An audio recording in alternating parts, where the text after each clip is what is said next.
From Chicago, at historic Navy Pier, it's the 11th annual Arete Awards for Courage in Sports.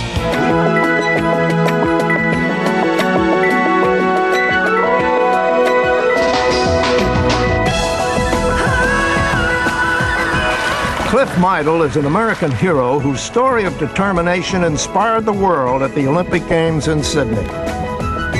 I was always a determined individual. I always really like to try my hardest. I think it's the challenge. Competition's been in my blood my whole life. I think that it's that feeling of accomplishment that I get. I think it all comes from your heart. You got to really want it yourself, and if you really want it, you can do it.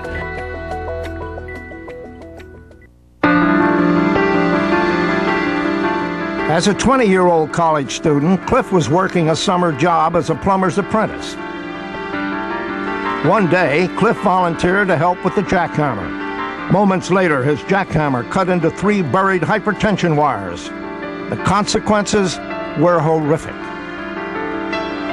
I was blown off the jackhammer, and then I had slid back down into the hole, and that's where I came in contact with the jackhammer for the second time.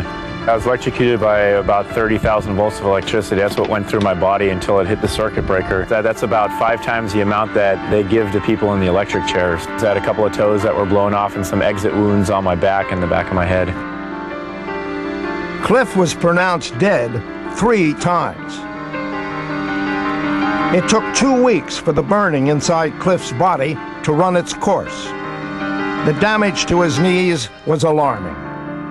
As they took the bandages off my legs, I could actually see the knee bone in both of my legs.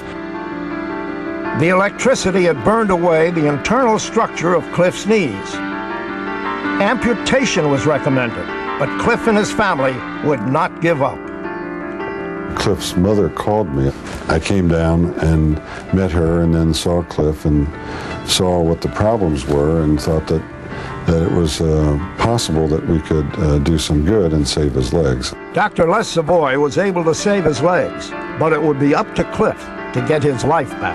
After my accident, I had to grow up really fast. That was a pretty traumatic experience for a 20-year-old to go through at that time. At times I would get angry, and you always try to find blame because that's the easiest thing to do. He was getting a little bit down and he was getting his therapy, and I just said, look, now your wounds are healed. I've done my job. It's time now for you to do yours. He told me, Cliff, you know, I've done my 50%, where I've done the surgery. It's up to you to come up with the other 50% and drive up some will and determination and get motivated, and you're going to have to do a lot of hard work in order to rehabilitate and get yourself back to where you were. It's the patient that really makes the doctor look great, you know, in any type of rehabilitation type of situation. But he really had that inner fortitude, and I could see in his eyes and in his expressions that he had the forthrightness to really propel himself and be a tremendous success. What I tried to do is take a negative situation and make it positive. I told myself, well, here is who I am today. I can no longer change the situation that I'm in, so make the best of it. None of us knows how we will ever react to severe adversity. If we're going to take it easily, just lying down and kind of wilt away, or if we're going to fight it.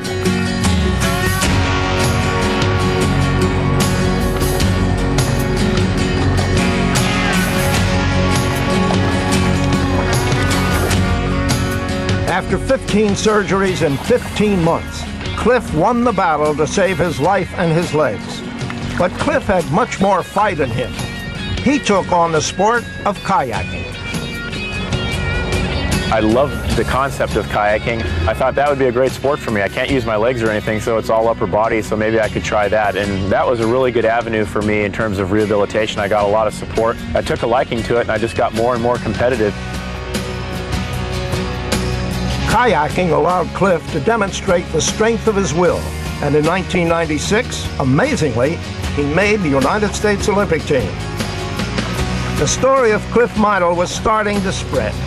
I don't think I consider myself a hero. I don't know how people view me, but if I can go out there and help kids or help any adult or anybody that's gone through a traumatic experience, that's what I like to look at. That's my goal. That's what I'd like to accomplish.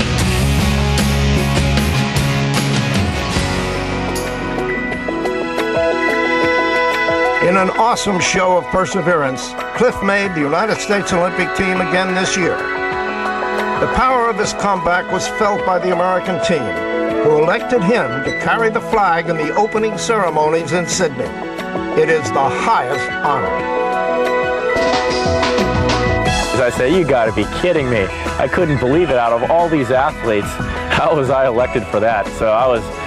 So at that time, I remember just chills going through my body. And then I remember walking into the stadium, and then every time I saw an American section with American flags, I would wave the flag towards that area and trying to get the crowd all riled up. You know, you train so hard and you're so dedicated to achieve a goal, but when I was carrying the flag, that's just pure honor and pride. It was the happiest moment of my life. I got the goosebumps. It doesn't matter whether he, wins or loses in his particular sport. He has won, period. End of story. Cliff Meidl, flag bearer for a nation, standard bearer for the power of the human spirit.